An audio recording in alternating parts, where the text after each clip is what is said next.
Today, I'll show you a simple way to unlock your phone's screen lock or password without losing any data.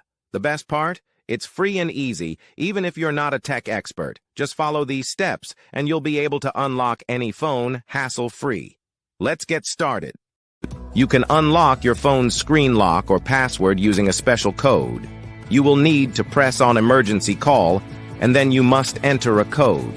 This code is unique to each type of phone and is provided by the phone manufacturer. In this video, we're using a code that works specifically for the type of phone we're demonstrating. Here's how you can get the code. Visit this website that provides unlock codes for free using a unique method. And that's it.